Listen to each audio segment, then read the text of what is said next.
El sonido del marcador en el pizarrón blanco tiene una cualidad específica cuando quien escribe tiene prisa y certeza al mismo tiempo, no el trazo deliberado de quien está presentando una solución, sino el trazo urgente de quien intenta sacar al mundo algo que existe con presión dentro de su cabeza y que necesita salir antes de que el momento pase. Los ingenieros que estaban en silencio, no el silencio de las reuniones, donde las personas esperan su turno para hablar, era el silencio de quien ha sido sorprendido por algo que no estaba en la agenda de la reunión, que no estaba en el guión de ninguna de sus expectativas sobre lo que esa sala podría producir ese día. Había trajes caros y gafetes con títulos que tenían muchas letras después del nombre. Y todos los dueños de esos trajes y esos gafetes tenían los ojos clavados en el pizarrón con la expresión específica de quien está leyendo algo que reconoce como correcto antes de poder explicar por qué lo reconoce. El hombre de espaldas a la sala llevaba un overol con las marcas de su día de trabajo, cemento en los pliegues de las rodillas, polvo blanco en el hombro izquierdo. El color del material de construcción incorporado a la tela con la permanencia de las cosas que no salen por completo en el lavado porque han pasado por él demasiadas veces. La mano que sostenía el marcador temblaba levemente con el esfuerzo de quien está controlando algo que tiende al descontrol, pero los trazos que producía eran firmes. Con la firmeza que proviene de quien sabe lo que está escribiendo, con una certeza que es mayor que el temblor. Su voz salió con pausas, no las pausas del pensamiento, sino las pausas del tartamudeo, que son diferentes porque no tienen la cualidad de la vacilación, sino la cualidad de la lucha, de alguien batallando contra su propio mecanismo del habla para llegar a la palabra, que ya existe completa en su mente. La frecuencia de resonancia está en 0.47 hercios. Solo hace falta anularla. Con amortiguación activa, la ingeniera en jefe había dejado caer su marcador sin darse cuenta del momento en que aflojó los dedos. Tenía los ojos fijos en la pizarra, con la expresión de quien está verificando una ecuación que no debería estar allí, escrita por unas manos que no deberían haber tenido acceso a ella. La voz había salido como un murmullo antes de ser voz.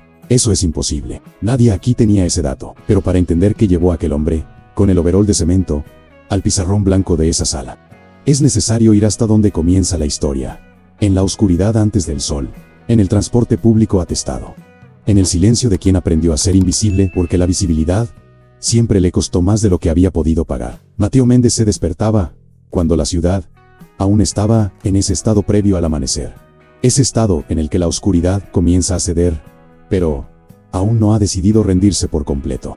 El horario que los trabajadores de la construcción conocen con una familiaridad que quienes trabajan en oficinas no tienen. La pensión donde vivía era el tipo de lugar que no tiene pretensiones de ser más de lo que es, con paredes lo suficientemente delgadas como para que el olor a café del vecino llegara antes de que su propio café estuviera listo, y con un baño cuya regadera tenía dos estados posibles, fría y muy fría. A lo largo de los años, había desarrollado una economía del movimiento matutino, que era, en cierto modo, elegante en su eficiencia, cada gesto conectando con el siguiente sin dudarlo, porque el transporte no esperaba, y porque la obra comenzaba antes de que saliera el sol, y quien llegaba después del inicio llegaba tarde.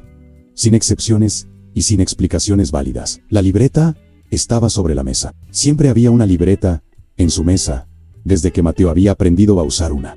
Desde que su padre le había puesto la primera en las manos, con el gesto de quien ofrece una herramienta que será necesaria más tarde, sin poder explicar completamente por qué lo sería. Su padre había sido maestro de obras, no el tipo que supervisa desde lejos, sino el tipo que sabe hacer cada cosa que pide que se haga, que aprendió de cimentaciones, estructuras, cargas y tensiones con el cuerpo, antes de aprenderlo en los libros, y que le había transmitido parte de ese aprendizaje a su hijo de la forma en que se transmiten ciertas cosas, que es mediante la atención compartida a lo largo de los años. La libreta actual tenía la cubierta desgastada por el roce del bolsillo, el bolsillo del pecho de su overol, donde había permanecido a lo largo de meses de trabajo en la obra, entre polvo, humedad, sol y frío, y había sobrevivido con las páginas intactas porque estaba envuelta en un plástico fino que Mateo cambiaba cuando era necesario. Dentro de ella había cálculos que no eran cálculos de cuaderno escolar, eran cálculos de alguien había aprendido el lenguaje de la ingeniería estructural de forma indirecta, a través de su padre y de los libros que había encontrado a lo largo de los años en tiendas de segunda mano, bibliotecas y en esos lugares donde las cosas técnicas quedan olvidadas por quienes ya no las necesitan. También había, en ciertas páginas, las marcas de donde el bolígrafo había presionado con más fuerza, los puntos de mayor certeza, donde el número había llegado limpio, y se había quedado limpio, sin necesidad de revisión. Su tartamudeo había estado presente desde la infancia con la persistencia de las condiciones que no tienen una solución simple, y que, por eso mismo, se convierten en parte de la arquitectura de la vida, no un detalle, sino una dimensión. Había moldeado la forma en que Mateo se movía por el mundo, que le había enseñado la economía de las palabras, que había producido en él una atención al silencio que las personas que hablan con facilidad rara vez desarrollan porque no lo necesitan. Había aprendido que hablar le costaba más a él que a la mayoría, y consecuentemente había aprendido a no hablar por hablar, a reservar las palabras para cuando éstas fueran el único instrumento disponible. La obra del puente atirantado era la más grande en la que había trabajado. Era el tipo de obra que aparece en los noticieros y en las revistas de ingeniería. El tipo que tiene nombre propio y que tendrá una placa de inauguración con autoridades y fotógrafos. El puente cruzaría un río ancho en un punto donde la geografía creaba el desafío específico de tramos largos sin apoyos intermedios. Y la solución habían sido los cables atirantados. Esas estructuras que son al mismo tiempo funcionales y arquitectónicamente expresivas, que sostienen el tablero por tracción, partir de torres altas, y que hacen de la ingeniería algo que puede ser visto y apreciado por quienes no entienden de ingeniería. Mateo había llegado a la obra como peón, que es la posición de quien empieza desde el principio, de quien carga, mezcla, posiciona y hace el trabajo físico que existe antes de que cualquier trabajo más específico pueda comenzar. Había cargado vigas, había mezclado concreto, había sostenido cimbras y había hecho todo lo que se le había pedido con la competencia silenciosa de quien fue entrenado por la vida para ser confiable en las cosas menores. Porque las cosas menores son las que sostienen a las mayores. Y había observado los cables de tensión con la atención de quien tiene en su libreta desgastada los números que hacen que la observación sea más que visual, que convierten lo que se ve en información que puede ser procesada contra lo que se sabe, produciendo algo que es más que la suma de ambas cosas. Ladra. Valeria Cárdenas había llegado a la obra en su primera mañana en un auto que comunicaba su posición antes de que ella se bajara, con una bata blanca que estaba impecable, con esa impecabilidad de quien se la pone para las visitas al sitio, pero no trabaja en él lo suficiente como para que acumule las marcas del trabajo. Su doctorado había sido obtenido en una universidad europea, que ella mencionaba con la frecuencia de quien considera que la información es relevante en más contextos de los que realmente es. Y había en su postura la confianza específica de quien ha sido validado por sistemas de evaluación lo suficientemente rigurosos como para que esa validación se convierta en la referencia primaria de su autoestima. Era competente. Era importante decir esto con claridad porque su competencia era real. Había cálculos correctos en su proyecto. Había análisis sofisticados.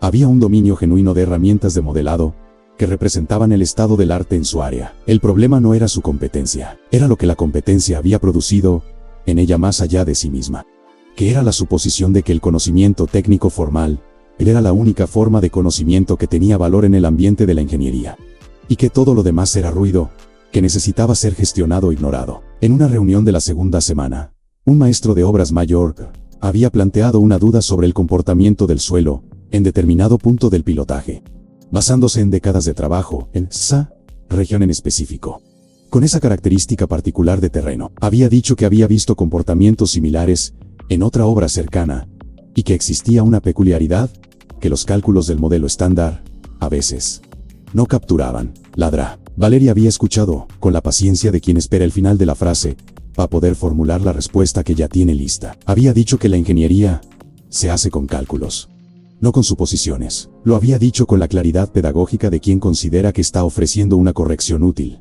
no una humillación. Y que la distinción entre ambas cosas era obvia a cualquier persona racional. El maestro de obras se había quedado en silencio con la vista en el suelo, mientras el resto de la reunión continuaba a su alrededor como si ese intercambio nunca hubiera ocurrido. Mateo había estado presente en esa reunión, cargando materiales afuera, en la posición de quien no está adentro, pero escucha a través de la puerta que había quedado entreabierta. Había escuchado la respuesta de la ingeniera, con la atención de quien procesa, no solo el contenido, sino lo que el contenido revela sobre la estructura de quien lo emite. Había continuado cargando los materiales, y había anotado algo en su libreta, cuando encontró 2 minutos de pausa. Las vibraciones habían comenzado de una forma que la mayoría de las personas no habrían identificado como un problema. Eran sutiles, intermitentes. Tenían el patrón irregular de las cosas que suceden, una variable externa, que en este caso era el viento. Interactúa con una estructura de una forma que el modelo había previsto, pero que había previsto incorrectamente, porque había un dato que estaba ligeramente equivocado. Mateo lo había notado en la tercera semana. Lo había notado porque había estado cerca de los cables de tensión, en un día de vientos fuertes, y había sentido, antes de ver, la vibración transmitida por el metal hacia el andamio, donde estaba trabajando, una vibración con una frecuencia específica, rítmica con la ritmicidad de las resonancias.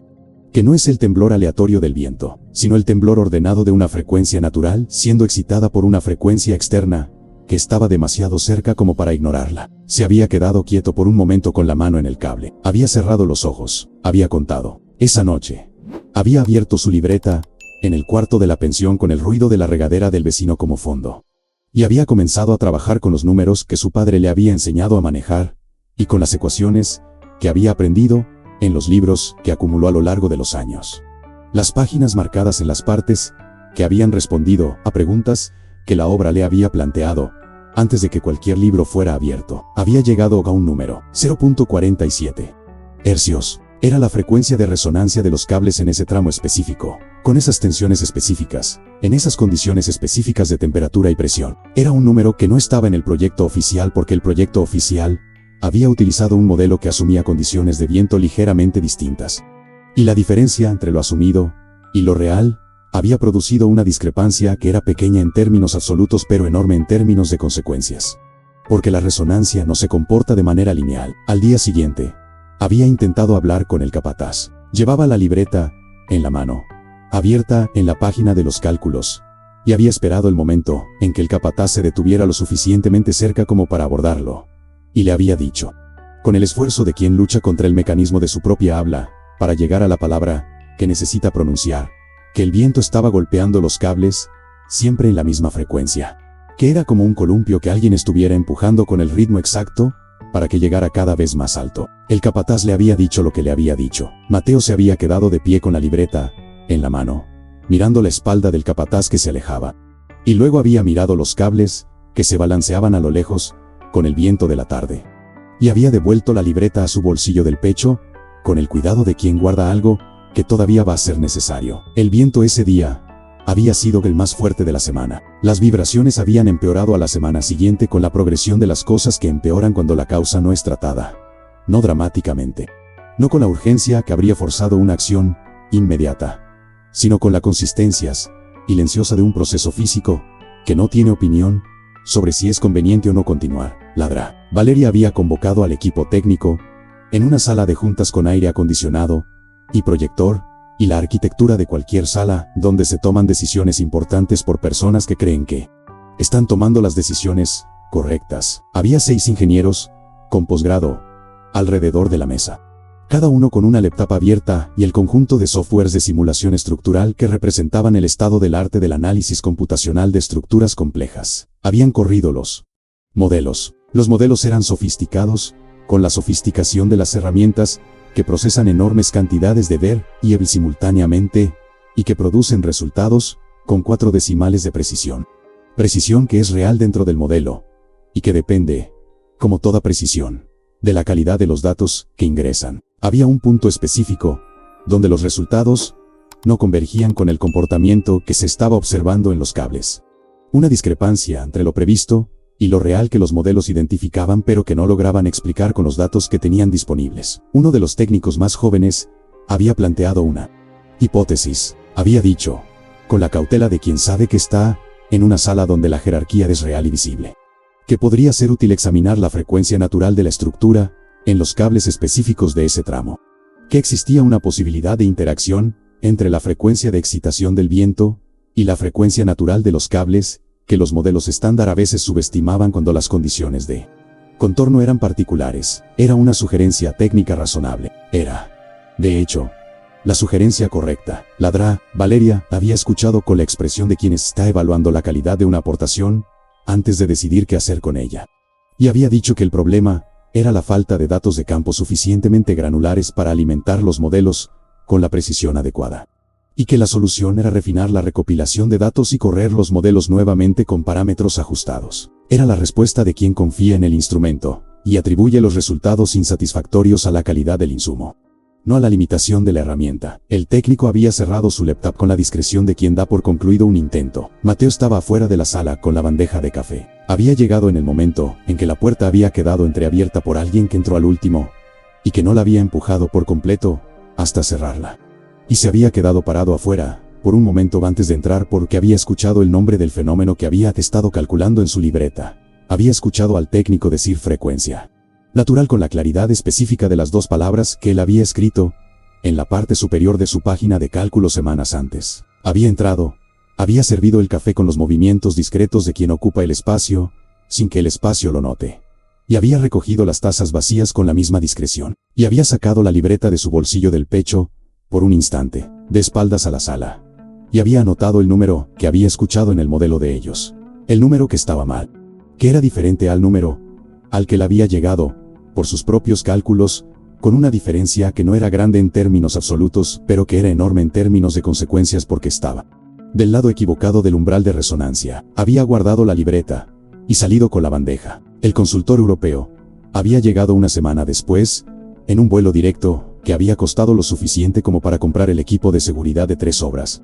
Y se había presentado con el currículum que justificaba ese costo. 26 años de experiencia en puentes atirantados en 4 continentes. Publicaciones en revistas que los ingenieros de la sala conocían por su nombre. El tipo de credencial que produce en quien lo recibe una disposición a estar de acuerdo antes de escuchar por completo lo que se va a decir. Había hecho el análisis en 2 días. La solución había sido presentada con diapositivas bien producidas, terminología precisa y la confianza serena de quien está acostumbrado a ser la persona más experimentada en cualquier sala en la que entra. Había propuesto amortiguadores de masa sintonizados, dispositivos grandes, pesados, costosos, que serían instalados en las torres y que absorberían la energía de las vibraciones antes de que llegaran a los cables con la amplitud suficiente para causar un problema. Era una solución que funcionaba bien en otros contextos, en otros puentes, en otras configuraciones, donde el problema había sido lo que él asumía que era el problema aquí. Lo que no hacía era resolver el problema específico de aquella estructura, en particular con aquella frecuencia en particular.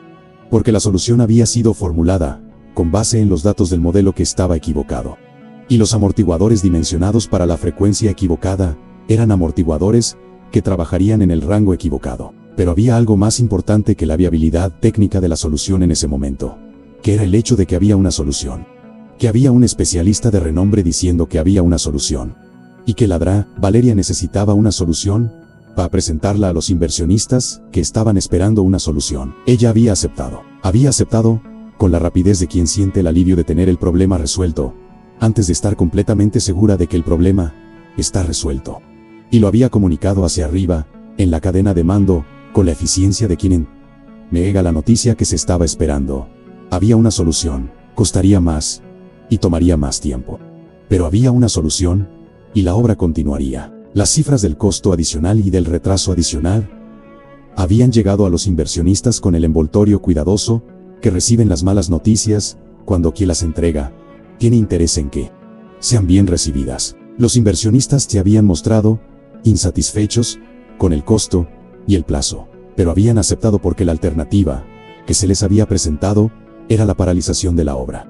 Y la paralización de la obra tenía un costo que hacía que el costo de los amortiguadores pareciera razonable en comparación. La reunión de crisis había sido convocada para la semana siguiente. Había inversionistas, había representantes de la empresa contratista del gobierno, había periodistas especializados que cubrían grandes obras de infraestructura y que estaban presentes porque la obra tenía la magnitud que convierte cada decisión importante en una noticia potencial. Era el tipo de reunión de lo que se dice queda registrado no solo en las actas, sino en las memorias de personas que tienen un interés profesional en recordar, y que por eso tenía una cualidad de permanencia que las reuniones internas no tienen. Mateo había sido convocado para instalar el equipo de sonido en la sala. Era un trabajo que se le había asignado con la lógica de quien distribuye tareas, sin considerar demasiado a quien se las da.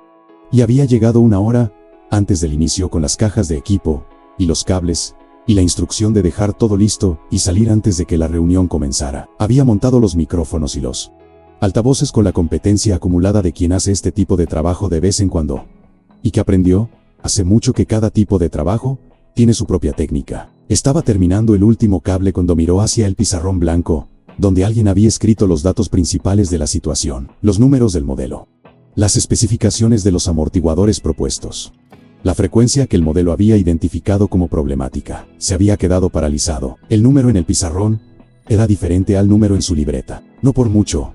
Era una diferencia que en otro contexto habría sido una variación dentro del margen de error.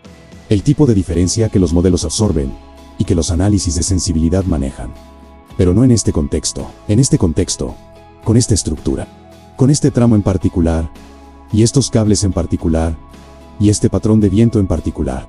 La diferencia entre los dos números estaba a ambos lados de un umbral y tenía un nombre técnico y una consecuencia física muy concreta. Mateo se había quedado con los ojos clavados en el pizarrón por un tiempo que había comenzado como segundos y que se había extendido mientras los ingenieros iban entrando a la sala y los inversionistas iban tomando sus lugares, y la reunión había comenzado a suceder a su alrededor, con la inevitabilidad de las cosas que comienzan porque llegó la hora de comenzar. Había sido cuando la presentación llegó a la diapositiva, con la solución de los amortiguadores y con la frecuencia que estaba equivocada, que Mateo había sentido que la decisión que se había estado formando desde que miró el pizarrón llegaba al punto en el que ya no había forma de no actuar. Había levantado la mano. Era un gesto pequeño, en el fondo de la sala, y había necesitado repetirlo con más determinación antes de que alguien lo notara. Y cuando fue notado con la expresión de quien no entiende de inmediato lo que está viendo. Un hombre con overol de cemento en el fondo de una sala de juntas cara, con la mano levantada como si estuviera en un salón de clases. Ladra. Valeria lo había mirado con la expresión recalibrada de quien se está identificando una interrupción antes de identificar que él la está produciendo. Mateo había comenzado a hablar. Había comenzado con el esfuerzo de siempre, con las pausas que no eran pausas de pensamiento, sino pausas de lucha. Y había dicho que la frecuencia en la pizarra estaba equivocada, que había calculado la frecuencia de resonancia de los cables en ese tramo específico, y que el número era distinto al número que se estaba usando para dimensionar la solución. Ladra. Valeria se había levantado, había caminado hacia él con esa cualidad de movimiento que comunicaba lo que estaba a punto de decir antes de que lo dijera.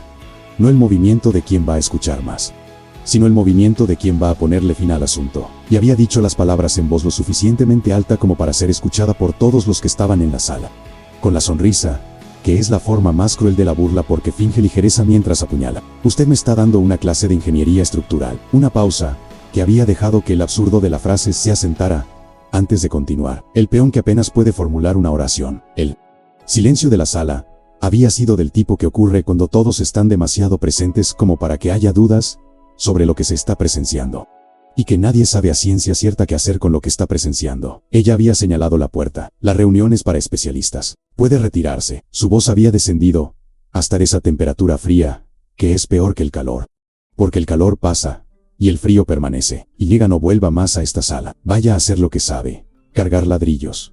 Mateo había bajado la cabeza. Había tomado la libreta, que había estado sobre la silla a su lado. Se la había metido al bolsillo del pecho, con el mismo cuidado de siempre.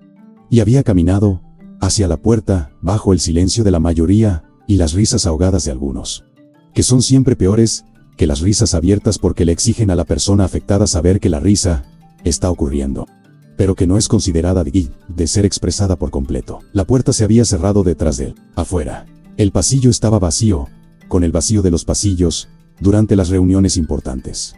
Y Mateo se había quedado parado, por un momento con la mano en la pared, y la vista en el piso, con la expresión de quien está absorbiendo algo que duele de una manera que no tiene una superficie externa visible. Es difícil creer que alguien pueda usar el tartamudeo de un hombre como arma frente a una sala llena de gente, que pueda transformar la dificultad del habla en evidencia de que lo que se está diciendo no merece ser escuchado. Como si la velocidad con la que llegan las palabras determinara el valor de lo que cargan. Si tú también sientes esa indignación, si estás del lado de Mateo, deja tu like ahora mismo. Ese gesto dice que lo que pasó en esa sala importó, y que alguien del otro lado estaba prestando atención. Adentro, la reunión había continuado. Los amortiguadores dimensionados para la frecuencia equivocada habían sido aprobados, con los votos de personas que no tenían los instrumentos para cuestionar lo que se estaba aprobando. Y que por eso confiaban en las personas, que sí debían tener esos instrumentos. Y Mateo se había quedado afuera, en el pasillo, con la libreta, en el bolsillo de su pecho. Y el número correcto, adentro de ella. Esperando el momento que aún no había llegado, pero que él sabía que llegaría. Porque la física no cambia su comportamiento porque alguien lo hayan echado de una sala. Y la frecuencia de resonancia que él había calculado, era la frecuencia de resonancia que era. Independientemente de a quién se le hubiera autorizado a decirla, en voz alta. Mateo había salido por la puerta con la libreta, en el bolsillo. Y había caminado por el pasillo, con los pasos de quien aún no sabe a dónde va, pero que necesita movimiento. Porque quedarse parado en ese punto, sería insoportable. La obra lo había recibido de vuelta, con la indiferencia de las construcciones grandes. Había trabajo realizándose por todos lados.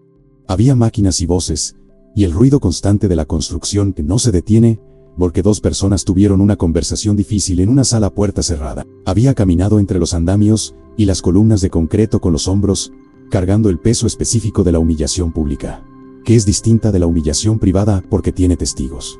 Y los testigos permanecen en la memoria de quien fue humillado, con una persistencia que los años no disuelven por completo. Había llegado al punto de la obra donde el puente se extendía sobre el río, con la grandiosidad silenciosa de las estructuras inmensas, las torres elevándose con los cables, saliendo de ellas en abanico, el tablero proyectándose sobre el agua, con el equilibrio tenso de las cosas que sostienen peso mediante tracción. Era una obra que había costado años de planeación, y que costaría más años de ejecución. Y que cuando estuviera lista, sería atravesada por miles de personas, que no sabrían los nombres de quienes la construyeron. El viento había llegado en ese momento con la regularidad, que había aprendido a reconocer. No el viento aleatorio que cambia de dirección y de intensidad, sin un patrón, sino el viento con dirección consistente que esa región producía por las tardes, que venía de una dirección específica, con una velocidad específica, y que golpeaba los cables del puente en un ángulo que había estado en el centro de los cálculos de su libreta durante semanas. Los cables habían comenzado a vibrar. Mateo se había quedado quieto, mirándolos, con los ojos que ya no eran los ojos del peón que carga vigas, sino los ojos de quien está leyendo un lenguaje había aprendido a leer.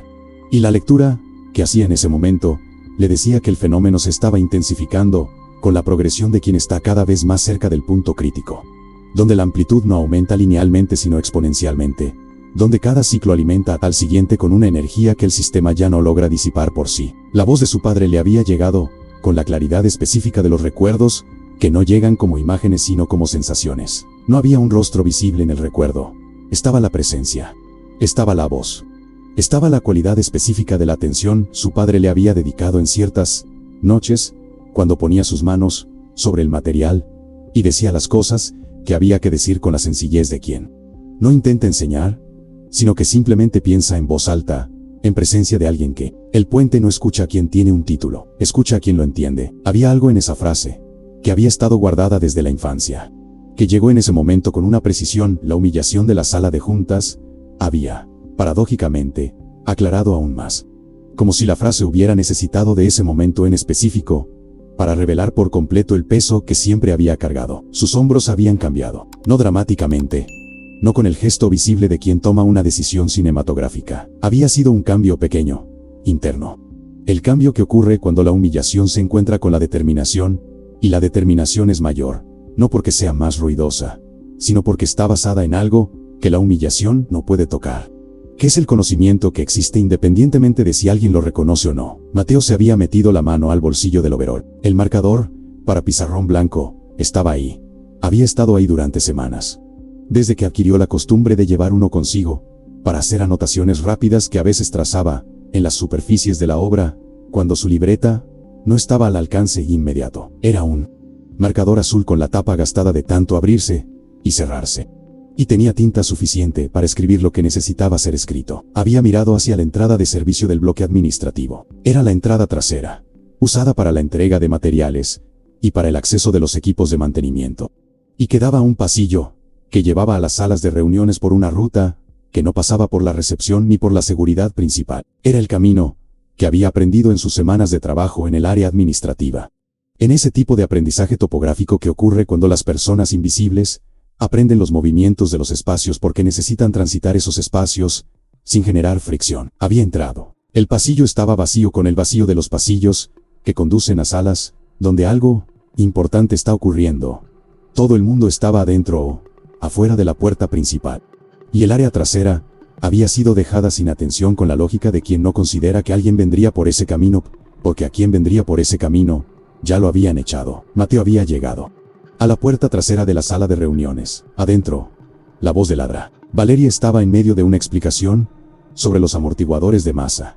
Había llegado al punto donde los números del costo y del cronograma revisado se estaban presentando, donde la narrativa había sido construida para que la solución cara y demorada pareciera inevitable, porque las alternativas se habían descartado antes de ser exploradas a fondo. Mateo había empujado la puerta, había entrado. El movimiento de entrar en una sala donde no había sido autorizado estar había exigido una cualidad específica de determinación, no la determinación agresiva de quien busca un enfrentamiento, sino la determinación silenciosa de quien sabe que lo que tiene que decir es más importante que la incomodidad de decirlo, que hay algo en juego que es más grande que la propia posición o el propio orgullo o la propia comodidad. Había caminado hasta el pizarrón blanco. El guardia de seguridad se había movido de inmediato, con la eficiencia de quien está entrenado para reaccionar exactamente ese tipo de situaciones. Persona no autorizada en espacio restringido, moviéndose hacia el centro de la sala donde estaban las personas importantes. Pero antes de que el guardia de seguridad llegara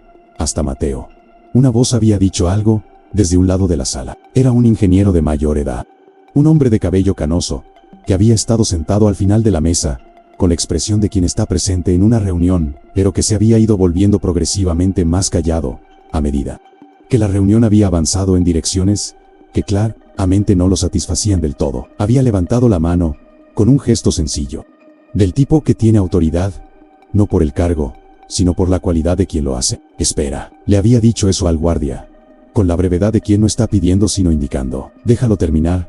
El guardia de seguridad se había detenido. La sala se había quedado en silencio, con el silencio de quien está esperando el siguiente desarrollo, con la atención reservada para las situaciones que se salen del guión. Ladrá. Valeria se había quedado inmóvil, con la expresión de quien está calculando la respuesta correcta a una variable inesperada. Mateo había llegado al pizarrón. Le había quitado la tapa al marcador con un movimiento que no era teatral. Era el movimiento de quien va a escribir porque necesita escribir, con la urgencia interna de quien tiene un número que necesita salir de su libreta y entrar al mundo de una forma que pueda ser verificado por quienes tienen los instrumentos para verificarlo. Había comenzado a escribir. Las ecuaciones que salían del marcador tenían la cualidad de las cosas que existen, con la suficiente claridad en la mente como para que la mano sea solo el canal. No había vacilación entre un símbolo y el siguiente. No había la lentitud de quien está recordando algo aprendido de memoria. Había el flujo de quien está transcribiendo algo que existe, con la misma certeza que existe la temperatura del aire o el peso del propio cuerpo. Las ecuaciones de vibración para cables bajo tensión, con los parámetros específicos de esa estructura, con las condiciones de contorno de ese tramo, con las propiedades del material, había anotado en sus visitas al depósito de especificaciones técnicas que estaba accesible para cualquier trabajador de la obra. Y en el centro del pizarrón, más grande que el resto, el número 0.47 hercios. Se había dado la vuelta. La voz había salido con las pausas de siempre, con la lucha de siempre, pero con una cualidad distinta a su voz de antes. Había algo debajo de las pausas que no había estado en esa sala de reuniones cuando levantó la mano, cuando había sido recibido con burla. Había la firmeza de quien ya no está pidiendo ser escuchado, sino que está diciendo lo que es verdad porque es verdad, y porque las consecuencias de no decirlo son mayores que las consecuencias de decirlo. El puente. La pausa duró lo que duró. Quiere balancearse a este ritmo. Es su voz. Había señalado el número en el pizarrón con el marcador. El amortiguador va. Solo va a gastar dinero. Que lo resuelve. Otra pausa. Más corta esta vez. Como si la determinación le estuviera ganando terreno al mecanismo que creaba las pausas. Es cambiar la tensión de los cables un 2%. En la secuencia correcta. Había mirado a los ingenieros, a los inversionistas, a Ladra. Valeria, que estaba de pie con una expresión, había comenzado como furia y que se estaba convirtiendo en otra cosa, mientras sus ojos recorrían las ecuaciones en la pizarra con la lectura involuntaria de quien no puede evitar leer cuando lo que está escrito es relevante. Es como afinar una guitarra. La sala se había quedado completamente en silencio. El ingeniero mayor se había levantado de la silla y se había acercado al pizarrón despacio, con los anteojos que se había quitado de vuelta en su rostro. Y se había quedado frente a las ecuaciones, con la atención de quien está leyendo algo que conoce y que está verificando contra lo que sabe que debería estar allí. Se había quedado así por un tiempo, que fue lo suficientemente largo como para que todos en la sala entendieran que estaba siendo largo por alguna razón. Luego se había vuelto hacia la doctora Valeria con la expresión de quien llegó a una conclusión a la que preferiría no haber llegado, pero a la que llegó de cualquier manera porque las ecuaciones son las ecuaciones, sin importar quién las haya escrito. Y había dicho, con la voz baja de las afirmaciones, que no necesitan volumen para ser irrefutables, que el número era correcto. Ladra. Valeria se había levantado de la silla, con el movimiento de quien va a retomar el control de una situación que se ha salido momentáneamente de control. Había una cualidad de automatismo en el gesto, el reflejo de alguien que había aprendido a lo largo de los años que la mejor respuesta para lo inesperado es la intervención inmediata.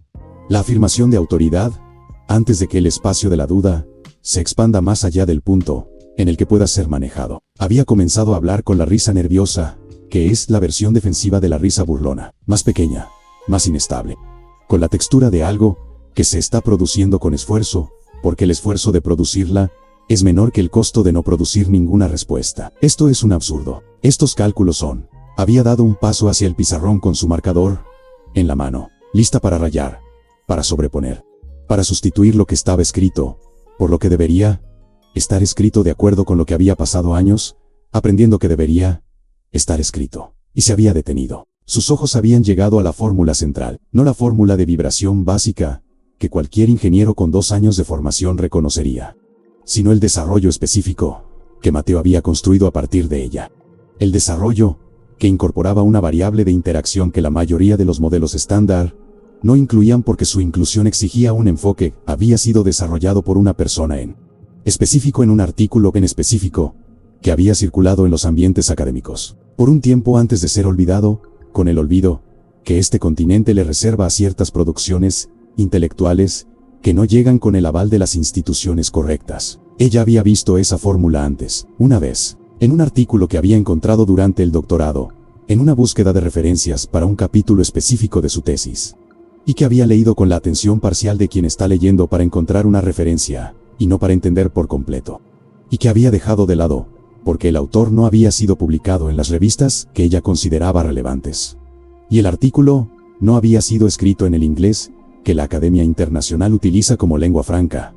Y había algo en su lenguaje matemático que era lo suficientemente distinto de lo convencional como para exigirle una inversión de atención que ella había decidido no hacer en ese momento. Sus palabras habían muerto antes de terminar de salir. Se había quedado de pie frente a la pizarra con el marcador suspendido en el aire y los ojos en la ecuación con la expresión de quien está verificando un recuerdo que no esperaba encontrar en ese lugar ni en ese momento. La voz que había llenado el silencio había sido la suya. El ingeniero de mayor edad se había levantado con el movimiento lento de quien se levanta porque ha llegado el momento de decir algo que ha estado esperando para ser dicho, o tal vez para ser dicho por alguien, y que se había quedado sin decir el tiempo suficiente como para que el costo de no decirlo fuera mayor que el costo de decirlo. Se había presentado con la brevedad de quien no necesita mucho contexto para que el contexto sea comprendido. Había dicho su nombre. Había mencionado la Universidad Nacional, donde había dado clases por 32 años antes de jubilarse. Había dicho su especialidad, que era análisis estructural dinámico, que era precisamente el campo donde existía la ecuación de la pizarra. Había mirado a Ladra. Valeria con una expresión que no era rabia y satisfacción, sino algo más cercano a la tristeza específica de quien ve en otra persona un error que reconoce como evitable. Valeria. Usted estudió en el MIT. Lo había dicho sin ironía en la superficie, pero con el peso de quien utiliza una credencial como espejo, no como elogio. Pero parece que no estudió la historia de la ingeniería latinoamericana. Había hecho una pausa, que dejó que la frase aterrizara, antes de continuar. Estas ecuaciones son del profesor Antonio Méndez. Su voz había bajado levemente de volumen con el respeto involuntario que los nombres de los muertos a veces producen en quienes los pronuncian. El mayor experto en resonancia de estructuras dinámicas que este país haya producido, desarrolló este método a lo largo de 20 años de investigación y publicó en español porque creía que el conocimiento producido aquí debía ser accesible aquí primero. Una pausa más larga. Murió hace 5 años, pobre y olvidado. Como ocurre con ciertas personas en ciertas circunstancias, que no necesitamos nombrar, para que todo el mundo en esta sala entienda lo que estoy diciendo. Su había vuelto hacia Mateo, ese peón que usted humilló frente a todos nosotros, al que usted mandó a cargar ladrillos, cuando intentaba explicar lo que estaba viendo. Había una cualidad en la voz del ingeniero mayor que era la cualidad de las afirmaciones que no necesitan volumen para llegar a donde tienen que llegar. Es su hijo, heredó sus libros, heredó sus libretas, heredó décadas de apuntes que nunca fueron publicados en una revista que usted reconocería como legítima. Había mirado hacia la pizarra. Heredó su genialidad, esa que ningún título otorga y ninguna falta de título cancela. La sala se había quedado con el silencio de los espacios donde se dijo algo que no puede ser retirado. Ladra. Valeria estaba pálida con la palidez que no es rápida sino que llega despacio, capa por capa. A medida que la comprensión va llegando capa por capa, había construido su carrera entera sobre una arquitectura, en específico, la arquitectura de la validación institucional. De los títulos obtenidos en los lugares correctos, de los artículos publicados en los idiomas correctos, de la confianza que provenía de ser reconocida por los sistemas que había aprendido a reconocer como los sistemas relevantes. Y frente a ella, había un pizarrón blanco con ecuaciones escritas por una mano que temblaba y que había producido algo que ella se había pasado semanas intentando producir con 6 doctores y los mejores softwares disponibles y un consultor europeo, y que había llegado al número correcto mediante la libreta desgastada de un hombre al que ella había llamado incapaz de formar una oración. Había algo que se estaba derrumbando en ese momento que no era solo la solución de los amortiguadores que había presentado con tanta confianza. Era la suposición más fundamental, había operado en silencio por debajo de todas las decisiones que había tomado en esas semanas. La suposición de que el conocimiento tenía un código postal, que existía en ciertos lugares y no en otros, que podía ser identificado por la ropa de quien lo portaba, antes de que fuera necesario escuchar lo que portaba. Había mirado a Mateo. Mateo le había devuelto la mirada. No había triunfo en sus ojos. Había algo que es más difícil de recibir que el triunfo, que era simplemente la presencia de alguien que está siendo visto, y que no necesita que el momento sea más grande de lo que es para valer lo que vale. Había en esa mirada el padre que le había enseñado las ecuaciones en las noches de provincia. Estaba la libreta que había sobrevivido a las inclemencias del bolsillo del overol durante meses. Estaba el número 0.47, había estado correcto desde la primera vez que había aterrizado en la página. Y estaba, muy en el fondo, el sonido de los cables del puente vibrando con el viento allá afuera, con la frecuencia que él había medido, que había calculado, que había intentado decir, cuando aún había tiempo de ser escuchado, de manera diferente, y que ahora estaba en la pizarra, disponible para quien quisiera verificarlo. El puente no había cambiado de frecuencia porque alguien hubiera sido humillado en una sala de juntas. Había seguido vibrando con su propia voz, esperando a que alguien finalmente la escuchara. La reunión había sido suspendida, con la brevedad de las interrupciones, que no necesitan de una justificación larga, porque el motivo es visible para todos los presentes. El inversionista principal se había puesto de pie con el movimiento de quien tomó una decisión, antes de levantarse por completo. Y había mirado el pizarrón, por un momento, no para verificar lo que ya había verificado, sino con la mirada de quien está registrando el momento para sí mismo, archivándolo con la precisión de quien sabe que necesitará ese recuerdo más tarde, cuando necesite explicar una decisión que está a punto de tomar ahora. Se había vuelto hacia Mateo. No hubo preliminares, hubo la directividad de quien tiene su dinero, en una estructura que estaba vibrando en la frecuencia equivocada, y que acaba de descubrir que había una persona en la sala cola. Respuesta y que esa persona la habían echado antes de que terminara su oración. Le había pedido a Mateo que presentara la solución completa. Y entonces había sucedido algo que tenía la cualidad de las reversiones, que no son teatrales pero que son totales. La reversión en la que el centro de la sala cambia de persona, en la que el punto hacia el que convergen todas las miradas cambia de dirección. Con esa suavidad inevitable que tienen las situaciones reales, cuando la realidad finalmente alcanza a la posición que ocupaba la actuación. Mateo se había puesto de pie en el centro de la sala. Tenía el mismo overol, tenía el mismo tartamudeo, las mismas pausas, que no eran pausas de pensamiento, sino pausas de lucha. Tenía la libreta desgastada que había sacado del bolsillo del pecho, y que estaba abierta en la página donde los cálculos completos existían con la caligrafía pequeña y densa de quien anota para entender, no para que lo leen. El ingeniero de mayor edad se había acercado con un cuaderno de notas y se había colocado al lado de Mateo, con la postura de quien está disponible para ser útil, no como un superior que condescendiente ayuda, sino como un colega que reconoce la división natural del trabajo en un momento específico, donde uno sabe lo que hay que hacer y el otro tiene los instrumentos para registrar lo que hay que hacer de manera que el sistema a su alrededor pueda procesarlo. Mateo había comenzado. Había explicado el principio con la simplicidad de quien llegó a la complejidad por el camino largo, y que por eso sabe dónde está el núcleo de cada cosa, que el puente tenía una frecuencia natural, que era la frecuencia con la que quería vibrar cuando era perturbado, y que el viento lo estaba perturbando con una frecuencia demasiado cercana a esa frecuencia natural como para ser ignorada, y que la solución no era agregar peso para absorber la energía, sino cambiar la frecuencia natural ajustando la tensión en los cables, que era el mismo principio de afinar un instrumento musical, donde la tensión de la cuerda determina la nota. Había dicho que un 2% de ajuste en la tensión, aplicado en una secuencia específica de cables, en un orden específico, no en todos simultáneamente, porque la secuencia importaba tanto como el ajuste, desplazaría la frecuencia natural de la estructura, fuera del rango de excitación del viento local, eliminando la resonancia sin agregar ninguna masa, sin ningún retraso en el cronograma, y con un costo que era una fracción de lo que se había presupuestado para los amortiguadores. El ingeniero había tomado nota mientras Mateo hablaba, traduciendo la cadencia pausada del habla en especificaciones que podían ser transmitidas a los equipos de campo. Los inversionistas habían escuchado con la atención específica de quien está oyendo. Una solución resuelve un problema que les estaba costando dinero cada día, que pasaba sin resolverse. Ladra. Valeria se había quedado de pie a un lado de la sala por un tiempo, con una expresión que recorría el espectro entre el cálculo y la rendición.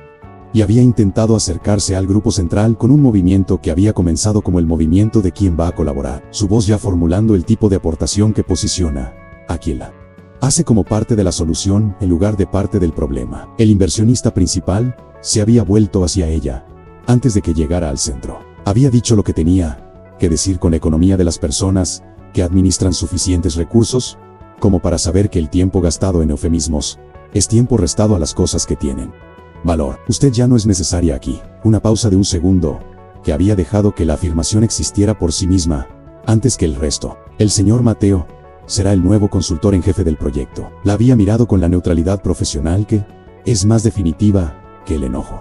Porque el enojo implica involucramiento, y la neutralidad implica cierre. En cuanto a usted, le sugiero que recoja sus pertenencias. La licitación exige competencia, no arrogancia.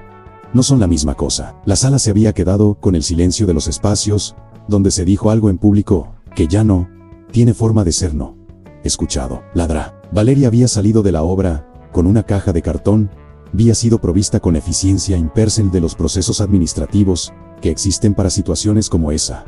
La caja donde caben los artículos personales de un escritorio que ya no es tuyo, los trofeos de participación en conferencias, los diplomas enmarcados, que habían hecho el recorrido inverso del que hicieron cuando llegaron, pasando de ser adornos de pared a ser artículos de cartón. Había salido por el mismo portón, por donde salen las personas, cuando la situación no es lo que se había asumido que sería. De fondo, Mateo había sido felicitado por los ingenieros, con el tipo de saludo, que no es protocolar sino genuino.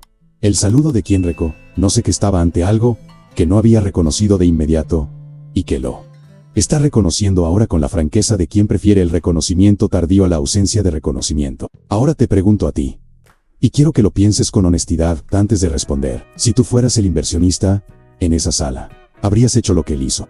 ¿Despedir a la ingeniera públicamente frente a todos? ¿O le habrías dado una segunda oportunidad, creyendo que la humillación ya era un castigo suficiente? No hay una respuesta correcta, pero hay una respuesta que es la tuya. Escríbelo en los comentarios. Quiero saber qué harías tú. Los meses que siguieron fueron los meses en los que el puente encontró el equilibrio que había estado esperando. La secuencia de ajustes de tensión en los cables había sido ejecutada a lo largo de 3 días con la precisión que la especificación exigía. Mateo había acompañado cada etapa en el campo, con su nueva bata que había recibido con su nombre bordado a la altura del pecho, la cual había cambiado por su overol, no con la ansiedad de quien quiere borrar lo que fue, sino con la naturalidad de quien se viste de acuerdo al trabajo que está realizando. Las vibraciones habían cesado, no gradualmente, habían cesado con la satisfacción limpia de las soluciones que resuelven el problema, que eran el problema. Que no es la satisfacción estrepitosa de las victorias, y no la satisfacción silenciosa del equilibrio encontrado. En la oficina que se le había asignado, había un escritorio con 2 monitores y un pizarrón blanco en la pared. En el pizarrón blanco había una ecuación escrita con el mismo tipo de marcador azul de tapa gastada que había estado en el bolsillo de su overol. Y en el centro de la ecuación, había un número que había estado correcto desde el principio, 0.47 hercios. Junto a la ecuación, había una fotografía de un hombre mayor con la postura de quien está en una obra en construcción, y que está exactamente donde quiere estar. Con unos ojos que tenían la misma cualidad que los ojos de Mateo, la cualidad de la atención aplicada a las cosas que merecen atención. Que no elige dónde posarse basándose en lo que es impresionante, sino basándose en lo que es real. El puente había sido inaugurado con el tipo de ceremonia que las grandes obras reciben cuando quedan listas. Autoridades, fotógrafos, discursos. El listón que se corta con las tijeras grandes, que existen solo para esas ocasiones. Había una placa con el nombre del proyecto. En una posición, había sido elegida con la deliberación de las cosas que comunican intención. Estaba el nombre del consultor técnico responsable de la solución estructural. Mateo había estado en lo alto de la estructura aquel día. No en las ceremonias y no en su trabajo. Había ajustes finales de supervisión. Había insistido en acompañar personalmente porque había aprendido con su padre que el trabajo termina cuando termina, no cuando comienza la ceremonia. Se había quedado parado en un punto alto con el viento, llegando desde la dirección en que siempre llegaba. Y había puesto su mano en el cable, con el mismo gesto con el que había puesto su mano en el cable semanas antes, cuando había contado, calculado y llegado al número al que había llegado. El cable estaba quieto. Había sonreído con la sonrisa que no necesita audiencia para existir. Esta historia nos enseña que el conocimiento no elige qué ropa ponerse, y que el valor de una persona no está en el puesto que ocupa, en el diploma que exhibe o en la fluidez con la que le llegan las palabras. Está en la profundidad de lo que carga y en la integridad con la que aplica lo que sabe. Incluso cuando el mundo a su alrededor no tiene los instrumentos suficientes para medir lo que se está ofreciendo. Que el silencio de quien fue ignorado puede estar más lleno de respuestas que el ruido de quien fue escuchado sin merecerlo. Y que la humildad y el verdadero conocimiento siempre encuentran, en el momento preciso, el pizarrón blanco, donde finalmente pueden ser escritos. Si crees que estas historias importan, y si quieres seguir escuchando sobre personas que llevan grandeza en lugares donde nadie pensó en buscar, suscríbete al canal y activa la campanita para formar parte de nuestra familia. La próxima historia ya te está esperando.